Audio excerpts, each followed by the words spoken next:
Bienvenidos al siguiente video de la serie de aprendizaje automático con grafos. En esta ocasión veremos el artículo GraphRNN Generating Realistic Graphs with Deep Autoregressive Models por los autores aquí descritos. Esta es la portada del artículo, si lo quieren irle a dar un vistazo. La motivación. La modelización y la generación de grafos son tareas fundamentales en el estudio de redes en el área de biología, ingeniería y ciencias sociales. Básicamente, estas dos tareas pues, se tratan de modelizar distribuciones complejas sobre grafos y a continuación realizar un muestreo eficiente a partir de dichas distribuciones.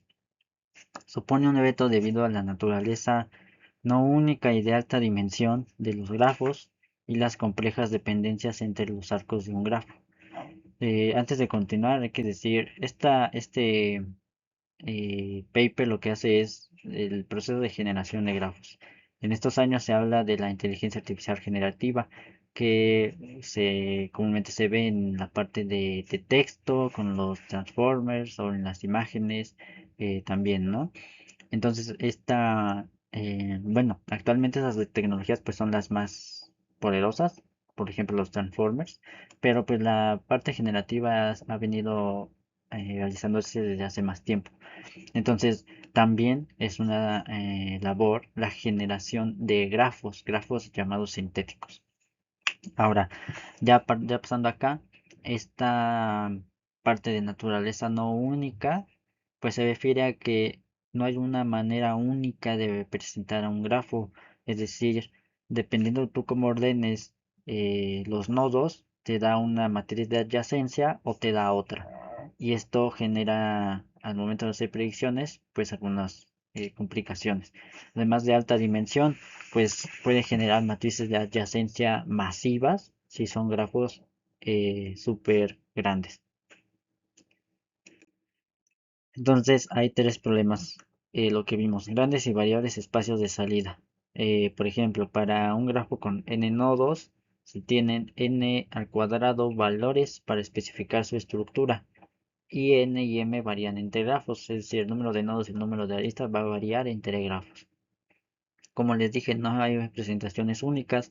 Para un grafo con n nodos existen n factorial matrices de adyacencia que son equivalentes en términos de que representan lo mismo, pero a nivel ya para cálculos pues serán cosas distintas. Dependencias complejas, pues las aristas no pueden modelarse como una secuencia de eventos independientes, sino que deben generarse conjuntamente, donde cada arista siguiente depende de las aristas generadas antes. Ajá. Es decir, cuando yo quiero añadir una arista, pues va a depender de qué aristas ya se añadieron antes, porque es que esas aristas se hayan añadido, pues implica también que existen ciertos nodos. Entonces, que se puede conectar con algunos nodos o que se puede conectar con otros nodos en el futuro, ahí es donde entra la complejidad. Entonces, si yo analizo nada más la arista con los nodos actuales, pero después con los nodos siguientes, allí puede haber algún tipo de problema.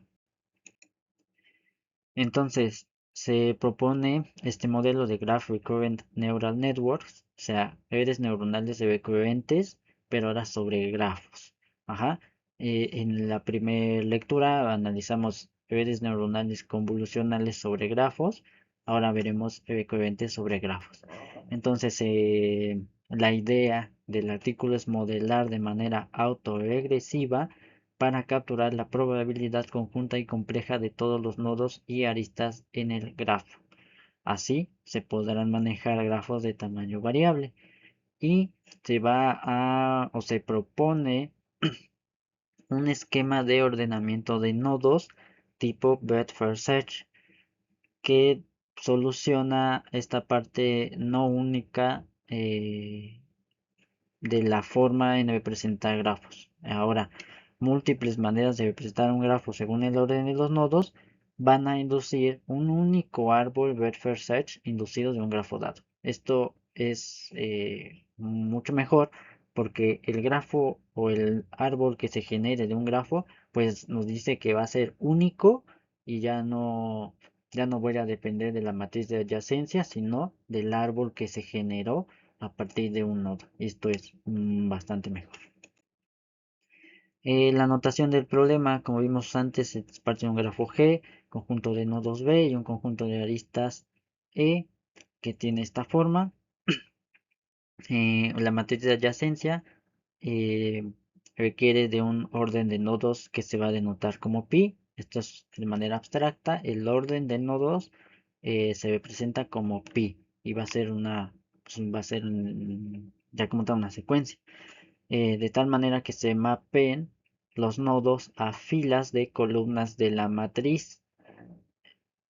Y entonces pi es una permutación sobre B. Es decir, pi nada más es una manera de acomodar estos nodos de B, ajá, que tenemos acá. De tal manera que pi para B1, pi para Bn es una permutación de B1 a Bn. Nada más va a representar en qué posición está el nodo B1, en qué posición está el nodo Bn y todos los nodos en medio. ¿Sí? Simplemente es lo que representa un orden o una posición para el nodo B1 dado un ordenamiento pi. Luego tenemos este símbolo eh, de multiplicación que va a denotar el conjunto de todas las n factoriales posibles permutaciones de B. O sea, como vimos, si hay n matrices de adyacencias, porque hay n posibles ordenamientos, en este caso igual pues son n factorial posibles permutaciones de B. Y es lo que representa el conjunto de las n factorial posibles ordenamientos. Ahora, bajo un orden pi del grafo, puede ser representado por la matriz de adyacencia que tenemos acá. A sobre un ordenamiento pi es una matriz cuadrada de n por n, donde la entrada i, j de la matriz de adyacencia bajo un ordenamiento pi es igual a 1 si el nodo bi y el nodo bj bajo determinados ordenamientos pertenece al conjunto de aristas que tenemos acá. Y esto realmente no importa el orden, porque simplemente es que exista en la arista, pero bajo un ordenamiento pi en este caso. Y ya la matriz de adyacencia A sobre pi mayúscula es simplemente el conjunto de todas las posibles matrices de adyacencia bajo ordenamientos pi, tales que el pi minúscula pues es una de las posibles permutaciones del conjunto pi de todas las n factorial posibles permutaciones de B. Bueno, la definición del problema ahora es el objetivo, aprender una distribución P sobre un modelo para un grafo G sobre grafos basada en un conjunto de grafos observados. Es decir, este conjunto de grafos observados G, aquí observen esta manera distinta de G, es igual al conjunto de G1 hasta GS, si son múltiples grafos, muestrados de una distribución de datos P de G, donde Gi o G sub i puede tener diferente número de nodos y aristas. Es decir, simplemente son distintos grafos con distintos nodos, con distintas aristas que generan distribuciones de datos distintas. Cuando representemos G que pertenece a la G especial, llamémosle, podemos tener cualquier ordenamiento de nodos pi con igual probabilidad. Esto es, la probabilidad para un ordenamiento pi es 1 entre n factorial para todo pi que pertenece a pi. O sea, ¿por qué? Pues porque simplemente existen n factorial opciones, pues la probabilidad de que sea una de esas opciones pues es 1 entre el total. Es muy simple. Así, el modelo generativo necesita ser capaz de generar grafos donde cada grafo pueda tener exponencialmente muchas representaciones, lo que es distinto de los modelos generativos previos para imágenes, textos y series de tiempo. donde solo hay una representación única. Este modelo es más general, pues no solo puede ser aplicado con un solo grafo de entrenamiento a la entrada, sino con múltiples grafos. Bien, entonces empezamos con la descripción del modelo. Deep Generative Models for Graphs. Se descompone la generación de grafo en, primero, un proceso que genera una secuencia de nodos con una red neuronal recurrente a nivel de grafos. Ajá, y que se denota por las flechas verdes. Veamos acá. Esta RNN codifica el vector estado del grafo HI. Ajá, aquí tenemos H1, H2, H3. Entonces aquí vamos a modelar de manera abstracta HI en su estado oculto, se llama. Es una propiedad de la red neuronal recurrente que se actualiza por el vector de adyacencia predicho S sub I, sí, para la entrada I o para la fase I bajo un ordenamiento pi. Bien, entonces veamos. Como es acá son las flechas verdes de este diagrama. En este caso nos dice que se va a ir pasando hacia acá, hacia las distintas fases y se va a ir generando, pero también toma dos cosas, que son las entradas SI', SI pi. Aquí S1 pues simplemente representa un estado inicial. Este SOS significa Start of Sequence, y que simplemente indica que inicia y que al principio no hay nada, pero después hay al menos un nodo, hay al menos dos nodos, tres, cuatro, ¿no? Ahorita analizamos qué significan estos vectores y que simplemente se van pasando por la secuencia de generación hacia la que sigue. A continuación, el segundo proceso se encarga de generar una secuencia de aristas para cada nuevo nodo agregado, con una red neuronal recurrente ahora a nivel de aristas. Ahora entonces observen, ya llevamos dos. Hay dos redes neuronales recurrentes, una a nivel de grafo o nodos y la otra a nivel de aristas. Y esta se va a denotar por las flechas azules, cuyo estado oculto se va a inicializar por la red neuronal recurrente del grafo, o sea, la red neuronal anterior, y se usa para predecir el vector de adyacencia, ajá, SI. Es decir, la primera red genera estas H's, la segunda red genera estas S's, ¿de acuerdo? A ver, entonces, pasemos a la siguiente diapositiva. Bien, para la parte del modelado del grafo como secuencias, vamos a partir de una función que se denota como fs, es una función f para una secuencia s.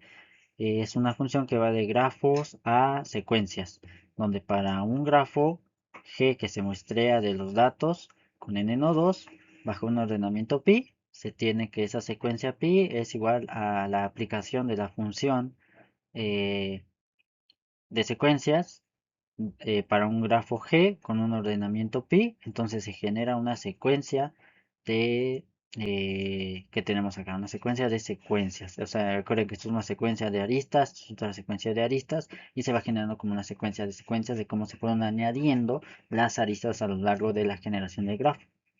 Entonces, cada elemento S sub i con un ordenamiento pi es básicamente un vector de i-1 dimensiones. O sea, si voy en la iteración 3, entonces es un vector de 2 dimensiones, de ceros y unos, porque a lo mucho tengo dos secuencias, o sea, las secuencias anteriores, ¿de acuerdo? Bien, es un vector de adyacencia que representa las aristas entre el nodo pi, bi, o sea, el nodo bi bajo un ordenamiento pi, y todos los nodos previos bj bajo un ordenamiento pi, para todo j que pertenece a 1 hasta y menos 1 ya en el grafo. Es decir, observen que los nodos se van añadiendo en un orden. Entonces, yo tengo los nodos en el que voy, pero si voy en un nodo, solo tengo los nodos anteriores. O sea, yo añado un nodo, pero solo tengo los nodos anteriores. Ajá, entonces esto es lo que indica un nodo entre el nodo BI, que es el nuevo, y todos los nodos BJ, que son básicamente los nodos anteriores. Es lo que dice aquí. J, que pertenece a I1 hasta I-1. ¿Sí? Todos los anteriores que ya están en el grafo. De tal manera que la secuencia que tenemos acá solamente puede tener esta forma de un vector de adyacencia con un ordenamiento pi desde I, desde 1 hasta I y desde 1 menos 1 hasta I. Ajá, porque vamos en el I. Y nos lo pone como respuesta para que simplemente fuese una columna.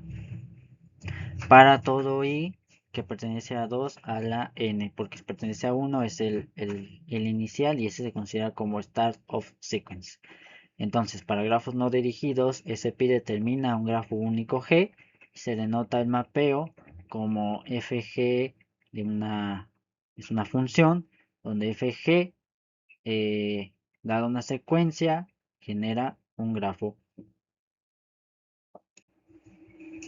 Así entonces, en lugar de que se aprenda la distribución de probabilidad P para un grafo G, cuyos espacios de muestreo no puede ser fácilmente caracterizado, muestramos el pi, que es el ordenamiento auxiliar, para obtener las observaciones de una secuencia bajo un ordenamiento pi, spi, y aprender la distribución de probabilidad de esa secuencia bajo ese ordenamiento pi, el cual puede ser modelado autoregresivamente debido a la naturaleza secuencial que se tiene de ese pi.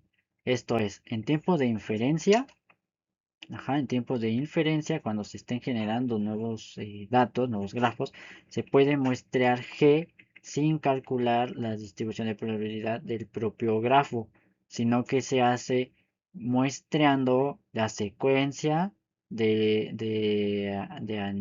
que se fueron añadiendo los elementos bajo un ordenamiento, el cual mapea G por la función fg. ¿De acuerdo? Lo que vimos en la diapositiva anterior. Entonces, dadas las definiciones anteriores, denotamos P de G, o sea, los datos, como la distribución marginal de la distribución conjunta, P dado G y S pi. Entonces, P de G es igual a la suma de todas estas secuencias, es decir, la suma para todas esas secuencias de la probabilidad de esa secuencia por un 1 si esa función generadora del grafo bajo una secuencia devuelve ese grafo. Es decir, esto es como un indicador de si es verdad o no es verdad que esta función genera ese grafo con esa probabilidad, entonces sí se considera. Y si no genera ese grafo, entonces no se considera, pero se van sumando las que sí se van considerando. Donde esta PSP es la distribución que se requiere para aprender usando un modelo generativo. Esta es la parte más importante. Bien, debido a la naturaleza secuencial de SP, podemos descomponer P de SP como el producto de distribuciones condicionales sobre los elementos. Ajá, o sea, cambiamos esta parte de acá a esta forma, eh, donde ahora esta P de SP va a ser la multiplicación de todas las probabilidades de SI dadas las secuencias anteriores. Esto es una probabilidad condicional. Yo la probabilidad de tener esta secuencia para un nodo I en el que voy bajo un ordenamiento pi, dadas las secuencias que ya tengo previamente para los nodos desde 1 hasta i-1, porque voy en el i. Y todas esas pues se van multiplicando.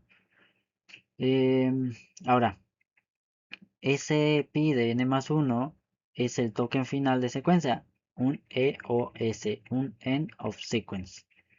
Y luego simplemente convertimos esta notación a esta notación más simple de las que los elementos quedan menores que i, desde hasta i-1. Ahora, ¿cómo se da el framework de esta arquitectura? Es parametrizar esta distribución condicional de probabilidad usando redes neuronales. La red va a compartir pesos a través de los pasos de tiempo y se utiliza una red que consiste de una función de transición de estados y una función de salida, tales que HI es igual a F de transición Es una función de transición para un estado de la red y una secuencia de los nodos que se van añadiendo y las aristas. Y esta teta i es una función de salida. Esta teta i especifica la distribución del vector de adyacencia. Hi ya vimos que es el estado del grafo y ese i es el vector de adyacencia para el nodo generado más reciente. Ahora sí vamos a explicar esta imagen de acá, ya que tenemos más entendido. F de trans y F de out pueden ser arbitrarias redes neuronales, las que vimos antes, y la distribución de probabilidad P bajo esta teta pueden ser una arbitraria distribución de vectores binarios. Entonces empecemos aquí. Observen, un estado inicial del grafo es nada, porque no hay nada, solo hay una secuencia, un start of sequence, es el token que indica el inicio de la secuencia, y entonces partimos de ahí, bajo esos dos elementos, se dice que podemos generar un nodo y por lo tanto generar una secuencia. Ese es el vector de secuencias que tengo. Este vector de acá me va a servir para generar este de acá. Ajá, para generar este de acá. Entonces veamos. Si yo tengo el nodo, este de acá, pues se generó de manera con la red neuronal, ¿no? Entonces lo que me va a decir es que el siguiente, cuando yo lo añada, un nodo 2, me voy a este nodo de acá y lo vamos a ir viendo como un vector columna. De tal manera que este vector columna representa el nodo 1, porque solo hay un elemento. Bien, solo hay un elemento. Ahora, cuando yo añado el nodo 2 me pregunto ¿con qué lo conecto? Solo lo puedo conectar con lo que hay, que es el nodo 1. Si está en 1 indica que se conecte, entonces se conecta. Bien, se calcula el siguiente vector y ahora tengo este 1 con 0. Cuando yo añado el nodo 3 me pregunto con qué lo conecto. ¿Con el 1? Sí. ¿Con el nodo 2? No. Y aquí está, se conecta solo con el nodo 1. Con el 2 no existe conexión.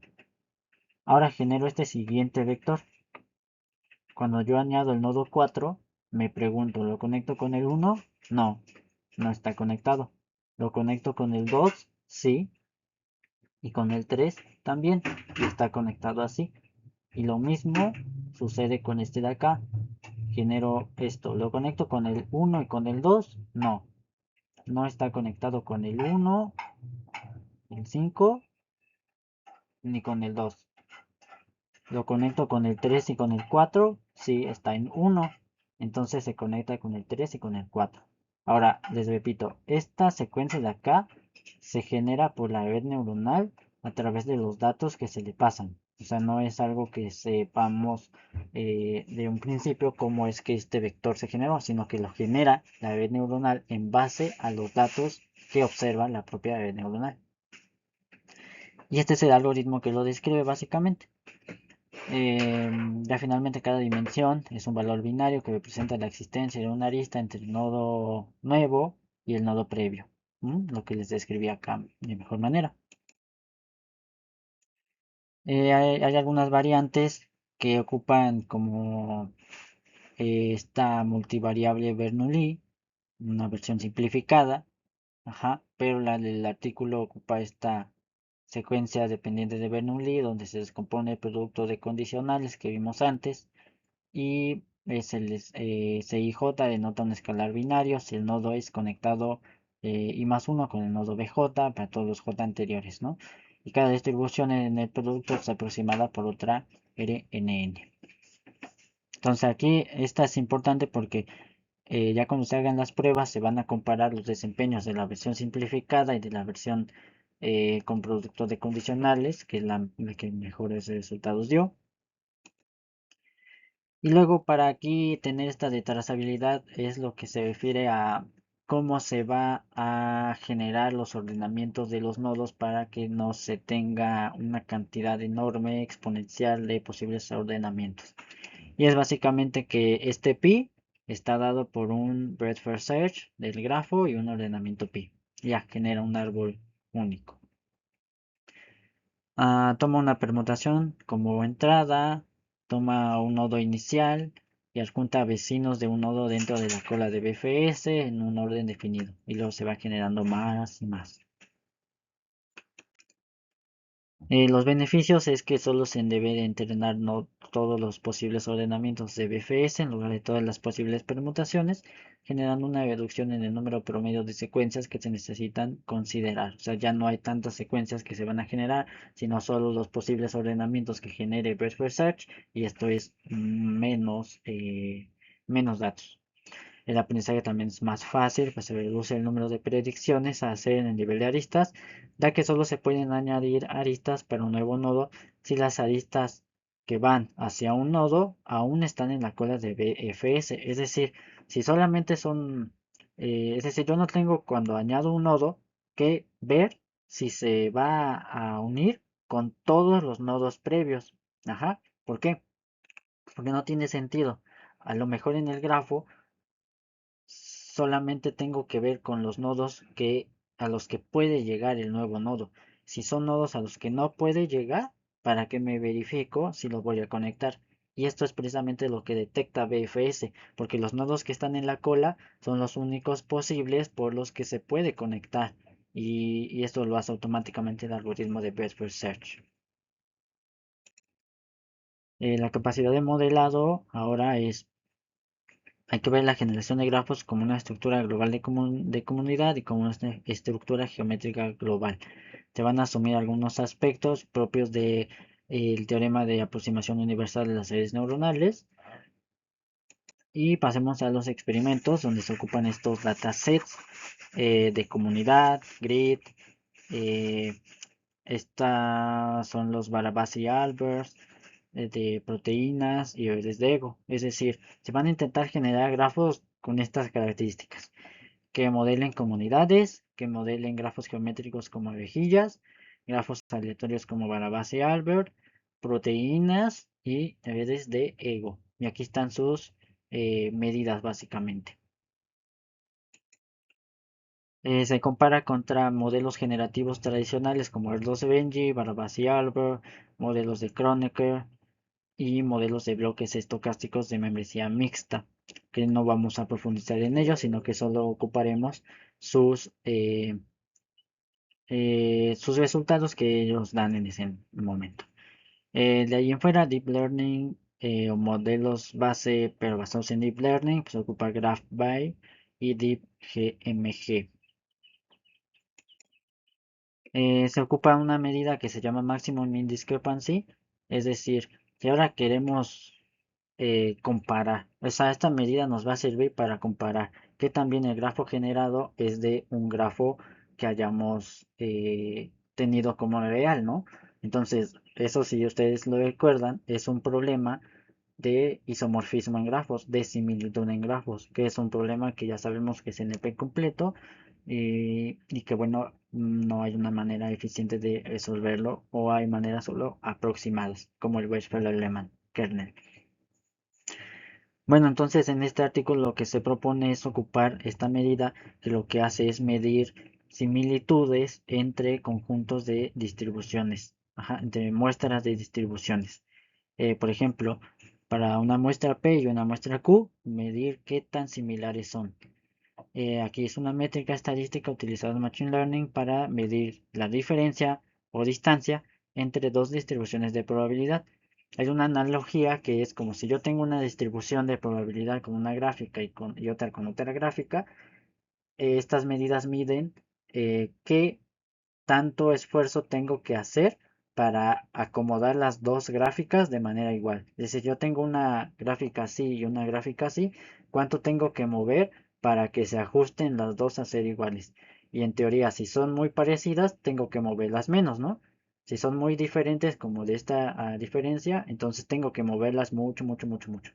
Pero si son tan parecidas como así, entonces no las tengo que mover tanto. Y eso es lo que se encarga esta medida de mean discrepancy.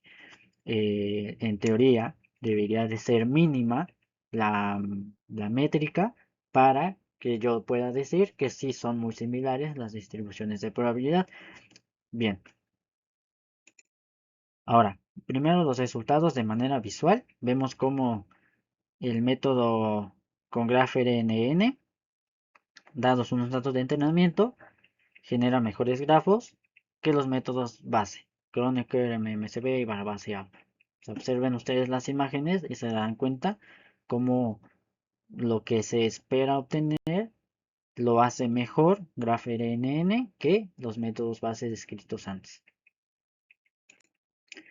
Ya con las medidas, aquí se observa cómo ocupando la MMD, casi en la mayoría dio valores muy cercanos a cero en comparación con los anteriores que dio 1.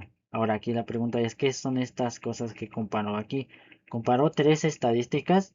O sea, recuerden que estamos midiendo tres distribuciones de probabilidad. En este caso, las estadísticas sería medir el grado de los nodos, el nivel de clustering y el nivel de los orbitales para los tres, para las cuatro, en este caso, datasets que se comparan. Y bien, aquí están las métricas. Ustedes deben observar que deben ser muy cercanas a cero para que el esfuerzo de mover gráficas sea mínimo.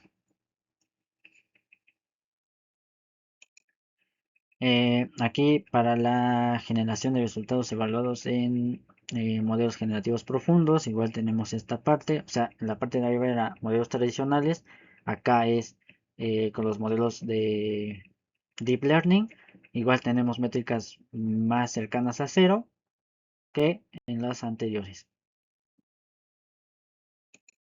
De manera gráfica, aquí tenemos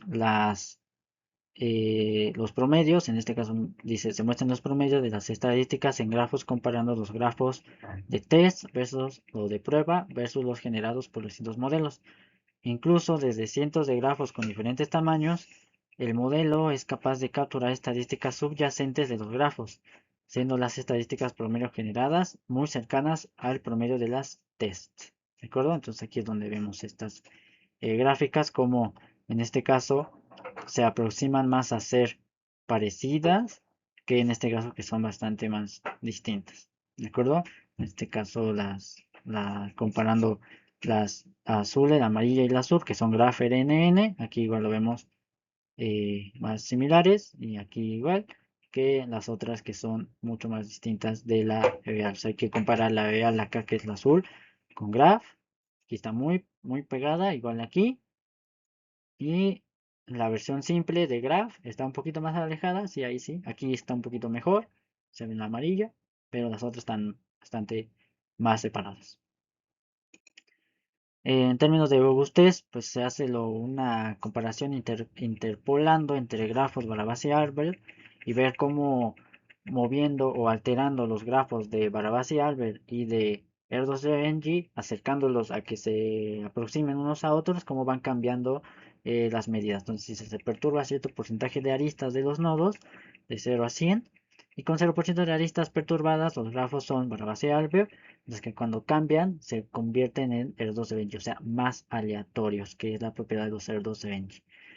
Y bien, esa sería la revisión del artículo, ya con sus datos analíticos. Espero les haya quedado claro. Y si tienen dudas, pueden dejarla en los comentarios. Y nos vemos en el siguiente video.